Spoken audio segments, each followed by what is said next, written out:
ये आदमी अपना पूरा देश बर्बाद कर चुका है। तब अमेरिका की टीम इस तरफ बैठी हुई है, रशिया की टीम इस तरफ बैठी हुई है, बीच में पंचायत कर रहे हैं ये है सऊदी अरबिया के फॉरेन मिनिस्टर। इससे बड़ा मजाक दुनिया में किसी व्यक्ति के साथ नहीं हुआ। ये आदमी मजाक से भी ऊपर की चीज है। बोला भाई हम दोनों मिलते हैं, इसको क्या करोगे, तो बच्चा आदमी है। भाई साहब ये जो मीटिंग में चाय पानी नाश्ता हो रहा है, इसमें चाय पानी नाश्ते में समोसे में हमको क्यों नहीं शामिल किया? हमको भी बुलाओ, हमको भी मीटिंग खेलना है। हम मेन पार्टी हैं। मॉस्को मतलब रशिया की बातचीत तो होती रहेगी। जरा वो जो 2008 में तुम लोगों ने वादा किया था कि तुम लोग मेंबरशिप दोगे। दर्शकों, बात करेंगे दुनिया के सबसे बड़े जोकर की। ऐसा हम क्यों करें ये आपको आगे पता चल जाएगा।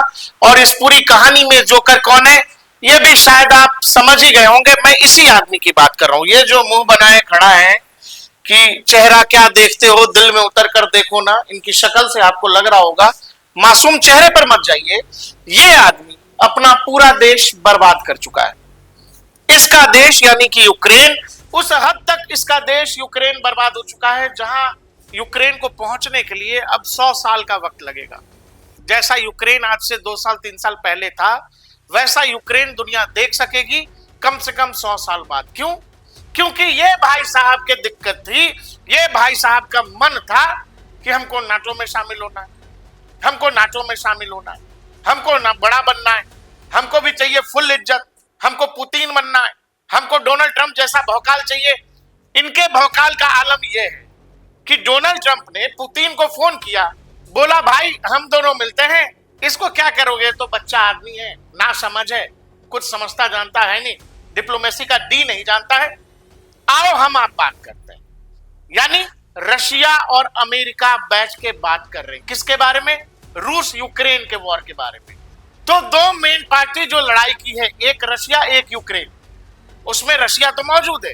दूसरी मेन पार्टी का जो नेता है यानी ये व्यक्ति जेलेंस्की, इसको दोनों ताकतवर देशों ने मिलकर के कहा अरे ये क्या बात करेगा यार, इसको क्या बात करने आता है। इन भाई साहब को जरा साइड रखो, हम लोग बैठते हैं, हम लोग ताकतवर देश हैं, दुनिया की बड़ी मिलिट्री है, हम लोग बात करेंगे कि यूक्रेन युद्ध का क्या करना है। आप समझिए दर्शकों, एक व्यक्ति जो अपने पूरे देश को बर्बाद कर चुका है बस इस जिद में कि इसको नाटो में शामिल होना है, वही नाटो वाले लोग अब इसको साइडलाइन करके रूस के साथ पंचायत कर रहे हैं, बैठक कर रहे हैं, और उस बैठक में ये आदमी शामिल नहीं है।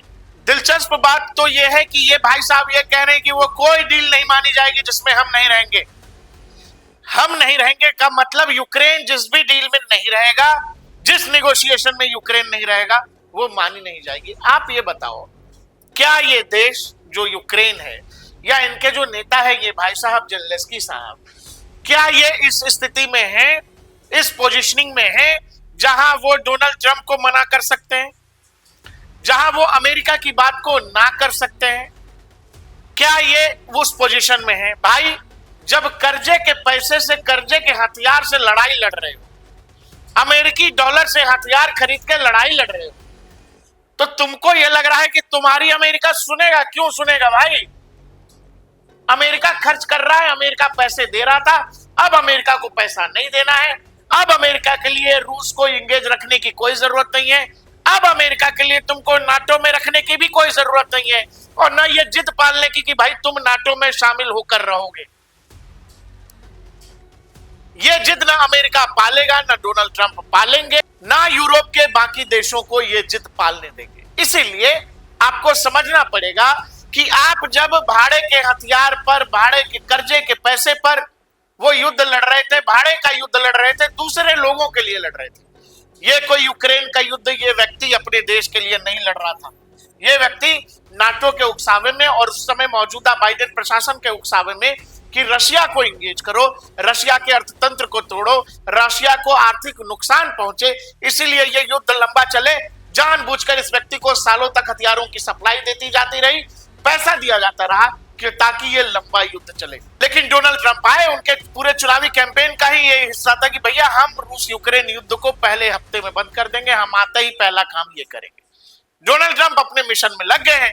अब ये आदमी ये कह रहा है कि भाई साहब ये जो मीटिंग में चाय पानी नाश्ता हो रहा है, इसमें चाय पानी नाश्ते में समोसे में हमको क्यों नहीं शामिल किया? हमको भी बुलाओ, हमको भी मीटिंग खेलना है, हम मेन पार्टी हैं, हम ही रशिया से लड़ रहे हैं। लेकिन आप बताओ, इससे बड़ी इंटरनेशनल बेइज्जती किसी भी देश के नेता के लिए क्या होगी? युद्ध रूस और यूक्रेन का हो रहा है, लेकिन यूक्रेन उस मीटिंग में नहीं है। यूक्रेन वालों का अरे यार जाओ तुम लोग घर यार। वहां मीटिंग हो रही है डोनाल्ड ट्रंप की टीम और पुतिन की टीम की। साथ ही मॉस्को ने क्या कहा है? मॉस्को ने ये कहा है कि सुनो, वो सब तो ठीक है, बातचीत होती रहे। मॉस्को मतलब रशिया की बातचीत तो होती रहेगी। जरा वो जो 2008 में तुम लोगों ने वादा किया था कि तुम लोग मेंबरशिप दोगे, सब्सक्राइबर बनाओगे नाटो का यूक्रेन को, जरा वो प्रोमिस रिवोक करो, उसको हटाइए। उस प्रॉमिस का कोई मतलब नहीं है, हम वो नहीं मानेंगे। इसके अलावा क्या है कि इस पूरी कहानी में जब आप देखेंगे जो मीडिया कह रहा है वो ये कि फ्रांस को बड़ा दुख हो रहा है।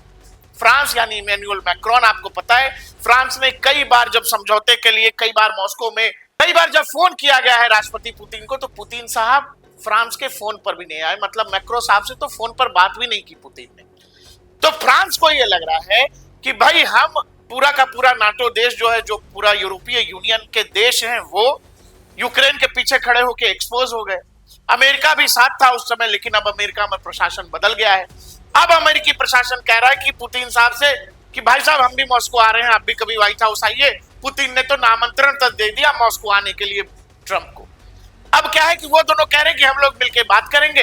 अब इस पूरी बातचीत में दुनिया की वो शक्तियां बाहर हैं जो शक्तियां कह रही थी कि इस लड़ाई का पार्ट हम भी हैं, जो शक्तियां मदद कर रही थी जेलेंस्की की, यूक्रेन की, इस लड़ाई को आगे बढ़ाने में या इस लड़ाई को लंबा खींचने में। इसीलिए फ्रांस को बड़ी चिंता हो रही है कि हमारा सारा किया धरा जो है एक ही रह गया। और इस व्यक्ति को देखिए, इससे बड़ा मजाक दुनिया में किसी व्यक्ति के साथ नहीं हुआ। ये आदमी मजाक से भी ऊपर की चीज है। इन भाई साहब को ये लग रहा था कि ट्रंप और पुतिन मुलाकात से पहले या ट्रंप पुतिन की टीम मिलने से पहले यूक्रेन को कंसल्ट करेगी, यूक्रेन को भरोसे में लिया जाएगा। लेकिन कोई पूछताछ नहीं हुई है।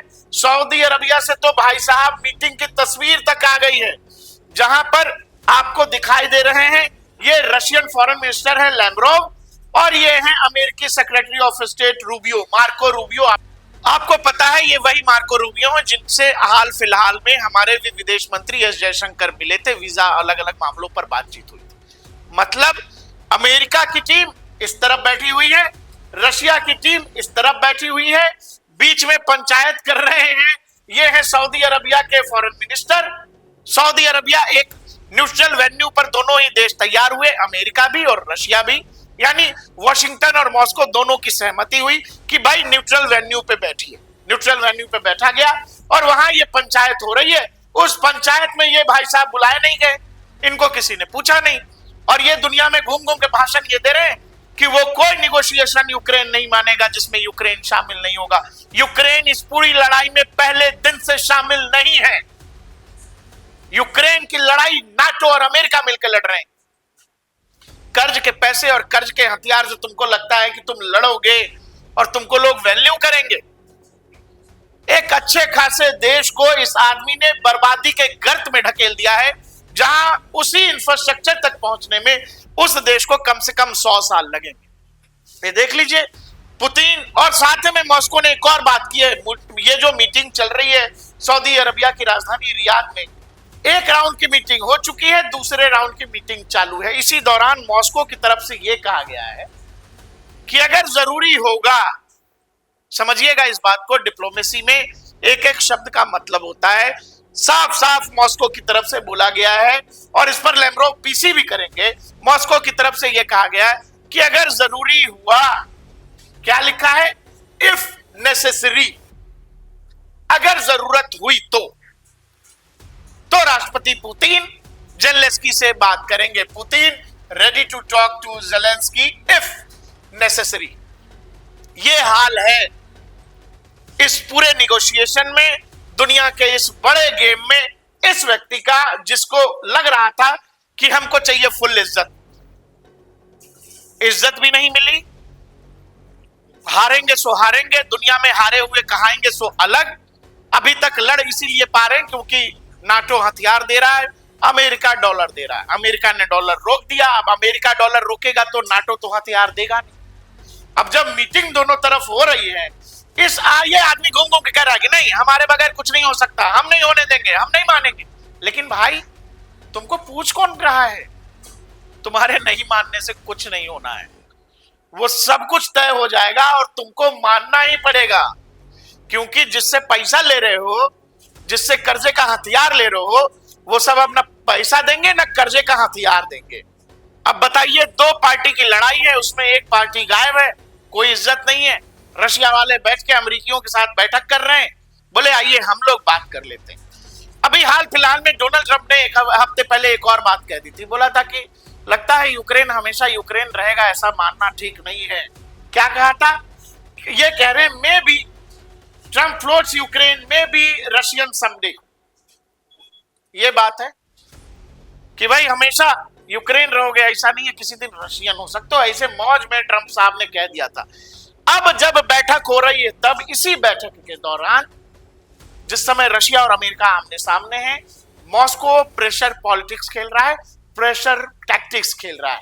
जिस समय ये बैठक हो रही है सऊदी अरबिया के रियाद में, सऊदी अरब की देखरेख में, मतलब पंचायत की भूमिका में, जो है पंच की भूमिका में सऊदी अरब है। उसी दौरान रशिया ने यूक्रेन के कई इलाकों में ड्रोन से अटैक किए, बहुत बड़ा ड्रोन अटैक लॉन्च कर दिया है रशिया ने यूक्रेन की तरफ। इसके अलावा ये जो कुछ शर्तें हैं रशिया यूएस टॉक्स के बीच जो रियाद में हो रही है, उसके बीच कुछ शर्तें हैं जिसमें यूक्रेन ये कह रहा है कि भाई साहब, joint US Europe plan to end the conflict, लड़ाई खत्म करने के लिए यूएस और यूरोप का एक ज्वाइंट प्लान होना चाहिए। और भी बहुत सारी बातें इन्होंने कही है, जिसमें से मुझे नहीं लगता कि कोई बात इनकी मानी जाएगी। Withdrawal of Russian forces from Crimea, Donetsk, Luhansk, Zaporizhzhia and Kherson, ये पूरा इलाका, Crimea, Kherson, Zaporizhzhia, Donetsk, Luhansk, ये पूरा इलाका जो यूक्रेन का हिस्सा कभी हुआ करता था। क्रीमिया तो खैर 2014 में ही अपना हिस्सा घोषित कर दिया था रूस ने, लेकिन इसके अलावा जो यूक्रेन वॉर के दौरान रशिया ने कब्जाया है, यूक्रेन ये कह रहा है कि भाई साहब ये सब खाली करना पड़ेगा। और एक छोटा सा हिस्सा कुर्स्क का, यहां पर इन्होंने, यूक्रेनियंस ने रशिया के अंदर कब्जा, कह रहे हैं कि हम उसके बदले जो है कुछ इलाके चाहते हैं। आप यकीन करिए, रशिया ने जो कब्जाया है, रशिया वो तो छोड़ेगा नहीं और ना उस पर बात बनेगी, और अमेरिका भी रशिया पर बहुत प्रेशर देने की हालत में नहीं है। मतलब कि ये जो भाई साहब ये कह रहे हैं कि भाई साहब हमको इज्जत नहीं मिल रही है, जबकि लड़ाई तो हमारी है, लोग इतना मार खा रहे हैं, हमारे लोग इतने खत्म हो गए, हम दुनिया भर से कर्ज ला रहे हैं, दुनिया भर से कर्जे का हथियार ला रहे हैं, और आप हम ही को मीटिंग में चाय नाश्ता नहीं पूछ रहे हैं। तो क्या है कि आपके बिना पूछे आपकी कोई शर्त अब मानी नहीं जाएगी, क्योंकि यही डर फ्रांस भी कह रहा है। फ्रांस को भी यही लग रहा था कि क्योंकि इस मीटिंग में नाटो के भी देशों को नहीं पूछा गया है। ट्रंप और पुतिन बैठेंगे, इस मीटिंग के बाद संभव है, जो अभी रियाद में चल रही है, जो डिप्लोमेटिक लेवल की मीटिंग है जिसमें फॉरेन मिनिस्टर्स मिल रहे हैं, इसके बाद संभव है पुतिन और डोनाल्ड ट्रंप की मीटिंग होगी और यूक्रेन युद्ध बगैर ज़ेलेंस्की के पूछे खत्म हो जाएगा, रशिया की शर्तों पर खत्म हो जाएगा और यूक्रेन की कोई भी बात नहीं मानी जाएगी। और संभव है जो लोग नाटो का झंडा लिए यूक्रेन के पीछे पीछे चल रहे थे, वो लोग भी झंडा लेकर अचानक से गायब हो जाएंगे।